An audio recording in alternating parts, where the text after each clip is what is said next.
Iran ने operation true promise का तीसरा मरहला शुरू कर दिया है, जिसके अंदर बहुत बड़े पैमाने पर नए मिसाइल ईरान ने फेंके हैं इसराइल की तरफ, और बीच में बहुत बड़े पैमाने पर ड्रोन्स भी इन्वॉल्व हैं। ईरान के पास किस किस्म की टेक्नोलॉजी है, ये कौन से मिसाइल्स हैं, किस तरीके से ईरान ने तहफ़्फ़ुज़ फराहम किया अपने इन असासों को उस बहुत बड़े पैमाने पर गैर मामूली किस्म के अटैक से जो इसराइल ने किया, ये हम बात कर रहे होंगे मोहम्मद अली साहब से, जो डिफेंस एनालिस्ट और एक्सपर्ट हैं। जानना चाहेंगे कि क्या मिसाइल्स हैं और ये तीसरे फेज़ के अंदर इनकी अहमियत क्या है। फील्ड मार्शल आसिम मुनीर, ऐसे मौके पर अमेरिका गए हैं जहाँ पर ये ख़ित्ता बहुत नाजुक मराहल में से गुजर रहा है और ट्रंप की इंतज़ामिया तज़ब्ज़ब का शिकार बज़ाहिर नज़र आती है। वाशिंगटन में इस विज़िट के बारे में क्या बात हो रही है, अनवर इकबाल साहब हमें वहाँ से रिपोर्ट कर रहे होंगे। ईरान के सामने ऑप्शंस क्या रह गई हैं? फ़िलहाल तो डटे हुए हैं, एक फ़ेज़ का आगाज़ भी कर दिया है, नए नए मिसाइल जो है वो सामने ला रहे हैं, लेकिन क्या वाक़तन उनके पास इस तमाम मामले से निकलने के लिए सफारती तौर पर कोई स्पेस अवेलेबल है या नहीं है? और सबसे बड़ा सवाल, ट्रंप क्या करना चाहता है? तो ईरान के ऑप्शन के ऊपर नसीम ज़हरा हमें ज्वाइन कर रही होंगी, और ट्रंप क्या करना चाहता है, ट्रंप के साथ काम करने वाले साजिद तारड़ साहब हमें ज्वाइन कर रहे होंगे। प्रोग्राम हमारा जाए, हम जब वापस आएंगे तो मोहम्मद अली से बात कर रहे होंगे, जो हमें बता रहे होंगे कि ये कौन से नए मिसाइल हैं जो ईरान ने नई फ़ेज़ के अंदर दागे हैं इसराइल की तरफ। जी मोहम्मद अली साहब, बहुत शुक्रिया। हम ज़रा आपसे दो तीन चीज़ें जानना चाहेंगे। एक तो मैं दिखाऊं कि ये नया मिसाइल लॉन्च किया है ईरान की तरफ से, इसकी प्रमोशन उन्होंने बहुत की और बताया कि ये ठोस फ्यूल के ऊपर चलता है और इसकी एक्यूरेसी ज़्यादा है, और सारी उसकी डायमेंशंस उन्होंने बताई, उसके कंपोनेंट्स का बताया और उसको बड़ा प्रमोट किया। मैं चाहूँगा कि आप मिसाइल सिस्टम एक्सप्लेन करें, लेकिन क्विकली अगर आप मुझे बता पाएँ कि ये जो मिसाइल शूट कर रहे हैं ये किस स्ट्रेटजी के अंदर फिट इन होते हैं? बहुत अहम सवाल किया आपने। देखिए, 5 पहलू में क्विकली आपको एक्सप्लेन करता हूँ कि ये जो पहला राउंड है इसराइल और ईरान के दरमियान मिसाइल एक्सचेंज का, इसमें सबसे इम्पॉर्टेंट बात ये जानना ज़रूरी है कि ईरान अपने मौसर और मुहलिक तरीन हथियार पहले राउंड में इस्तेमाल नहीं कर रहा है। ठीक।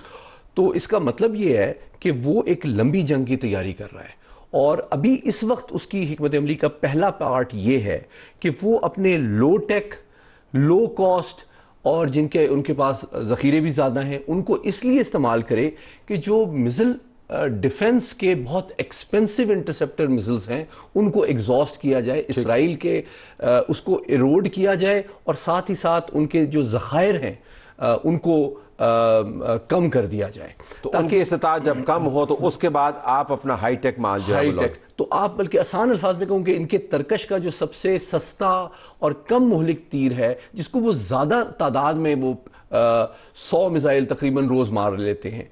अगरचे दूसरी जानिब से इसराइल आप जानते हैं कि वो ये दावा कर रहे हैं कि तकरीबन 1/3 इन्होंने लॉन्च पैड उनके तबाह कर दिए, और ये एक डिसएडवांटेज इस मिसाइल स्ट्रेटजी के बावजूद ईरान को है कि उनके पास एयर सुपीरियॉरिटी नहीं है, जिसकी वजह से उनके तमाम सॉलिड या लिक्विड फ्यूल मिसाइल जो हैं वो वुल्नरेबल हैं। अगरचे जो लिक्विड फ्यूल है उनको वो पहले इस्तेमाल कर रहे हैं क्योंकि वो लो टेक होता है, उसके प्रिपरेशन का टाइम ज़्यादा होता है, तो उसकी ज़्यादा इम्कानात हैं कि इसराइल प्रीएम्प्टिव स्ट्राइक करके उनको तबाह कर दे। Let's go to this missile. तो अब ये जो है ये सॉलिड फ्यूल्ड, और ये इसकी खसूसियत क्या है?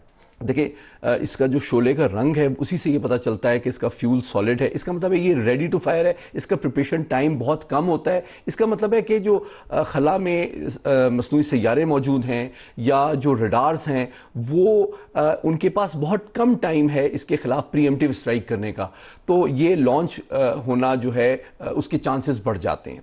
लेकिन इसकी दूसरी जानिब अगर आप चाहें तो मैं मुख्तसरन बताऊं कि 8 लेयर्स हैं बलूचिस्तान से, जिस तरह आपने उस दिन प्रोग्राम में कहा था, गजा तक, फ़ज़ा और खला में मजमूई तौर पे जिन हिसार को कामयाबी के साथ इन मिसाइलों के ज़रिए से ईरान पेनिट्रेट करने की कोशिश कर रहा है। जो आउटर लेयर है उसकी, वो एयरक्राफ्ट कैरियर्स के जो कैरियर बैटल ग्रुप्स के साथ जो मुंसलिक जो डिस्ट्रॉयर्स हैं उनके ऊपर जो long range surface to air missile है वो पहला हिसार है, जिसमें से एक एयरक्राफ्ट कैरियर जो कार्ल विंसन है वो हमारे अरेबियन सी में भी मौजूद है, निमिट्स भी पहुंच रहा है और फोर्ड भी पहुंचने वाला जो है। ही लॉन्च किया सब बराबर में ही उसको इंटरसेप्ट करने वाले लगे। अब इसका मतलब ये है कि जैसे ही लॉन्च किया गया, पहले तो वो उसको इंटरसेप्ट किया जाए बूस्ट फेज में, क्योंकि मिसाइल जिस तरह अब आप देख रहे हैं इसकी पूरी बॉडी इंटैक्ट होती है, ये बूस्ट फेज में स्लो होता है और इसका रडार क्रॉस सेक्शन ज्यादा होता है, तो उसको हिट करने के चांसेस बढ़ जाते हैं।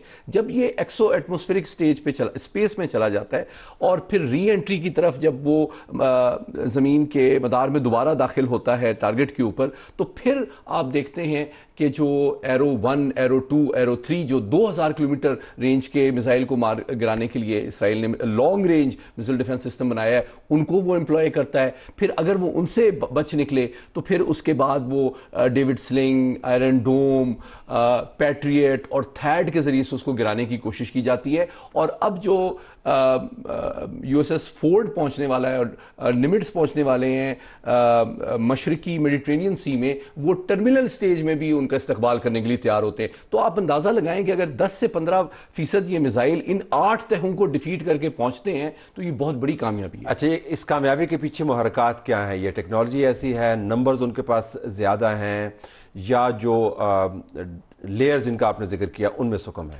मैं समझता हूं 3 चीज़ों को ये स्ट्रैटेजी इस वक्त उसका एक डेलिकेट बैलेंस है। ये हकीकत है कि चूंकि इनकी एयर पावर कोई बहुत ज़्यादा काबिल जिक्र नहीं है, तो इन्होंने ज़्यादातर इन्हिसार मिसाइल टेक्नोलॉजी की तरक्की पे किया है। लेकिन जो संजीदा हल्के हैं मगरिब में, वो समझते हैं कि 2 से 3 हज़ार मिसाइलों के दरमियान इनका ज़ख़ीरा है और इन्होंने तकरीबन 50 से 100 के करीब मिसाइल रोज़ दागे हैं। इसका मतलब है कि इनके पास जो स्टॉक है वो तकरीबन 1 महीने की वॉर के लिए काफ़ी है। लेकिन दूसरी तरफ आपने कैलकुलेट ये करना है। अच्छा, एक और एस्पेक्ट इसका बताना जरूरी है कि जो बैलिस्टिक मिसाइल होता है उसकी एक्यूरेसी बहुत ज्यादा नहीं होती। वो 500 पाउंड से लेके 2 टन तक के ये मुख्तलिफ मिसाइल्स कैरी कर सकते हैं। उसका it looks good on TV, अच्छा उसका इम्पैक्ट बहुत ज़्यादा होता है। 2 टन का वॉरहेड कहीं भी गिरे, और आप देख रहे हैं कि बिल्डिंग्स पे गिर रहे हैं, मोसाद की बिल्डिंग हिट हुई है, तबाही हुई है, इसराइल में भी लोग हलाक हो रहे हैं, लेकिन वो एक्यूरेट नहीं होता। इसका मतलब ये है कि वो नफसियाती, सिफारती और सियासी हथियार तो है, लेकिन वो मुहलिक इसराइली दिफाई सलाहियत या मिलिट्री कैपेबिलिटी को नुकसान नहीं पहुंचा रहा। वो नफसियाती और सियासी और सिफारती हथियार के तौर पे इस्तेमाल हो रहा है। उसके लिए ज़ाहिर है आपको एयर सुपीरियरिटी चाहिए, डोमिनेंस ऑफ द स्काइज चाहिए, आपको पूरा नेविगेशनल सिस्टम चाहिए। अगर वो सब आपके पास मौजूद हो तो फिर आपके मिसाइल जो है वो पिन पॉइंट एक्यूरेसी के साथ आ सकते। अच्छा, ये बहुत अहम सवाल है, मैं क्विकली इसका जवाब देना चाहूंगा कि बैलिस्टिक मिसाइल टिपिकली ये V1, V2, अगर आपने लंदन का इंपीरियल वॉर म्यूजियम भी विजिट किया हो तो आपको उस जमाने से यूज हो रहे हैं, तो कोई नई चीज नहीं है। लेकिन इनमें ये बुनियादी तौर पे डिजाइंड है WMD वॉरहेड्स को कैरी करने के लिए, बड़े पैमाने पे तबाही फैलाने हुए एटमियाई, कीमियावी या हयातियाती हथियार के लिए, क्योंकि इनका जो सर्कुलर एरर प्रोबेबिलिटी होता है, यानी कि अगर 2000 किलोमीटर का मिसाइल है तो वो एवरेज में, अप्रॉक्सीमेट बता रहा हूं, बहुत एक्यूरेट मिसाइल्स की बात नहीं कर रहा, वो तकरीबन 2 किलोमीटर के दायरे के अंदर कहीं भी गिर सकता है।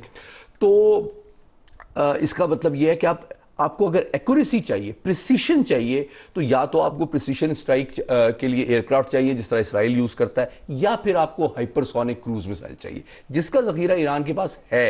वो उनका तरफ का पत्ता है कि अगर उन्होंने अभी इस्तेमाल नहीं किया, थोड़ा सा सिंबॉलिक कैपेबिलिटी को डेमोन्स्ट्रेट के लिए किया है। उन्होंने पिछले राउंड में भी किया था, आपको याद है जब उन्होंने एयर बेस पे मारा था, ठीक है। वो बहुत एक्यूरेट होता है लेकिन हाइपरसोनिक है, तो अच्छा उसकी वजह से वो डिफीट कर देता है इन सारे दिफाई हसारों को, लेकिन वो महंगा है और मेरे ख्याल में उनके पास बहुत बड़ा इसका जखीरा नहीं है। तो उन्होंने अगले 2-3 जो रंग हैं एस्केलेशन के, उसके लिए उसको बचा के रखा है कि अगर एस्केलेशन इस हद तक उनको करनी पड़ती है कि वो डिमोना को हिट करें या उनके डिफेंस के हेडक्वार्टर को हिट करें, तो फिर वो उसके लिए उस वक्त के लिए बचा रखेंगे, लेकिन उस कैपेबिलिटी को डेमोन्स्ट्रेट उन्होंने किया है।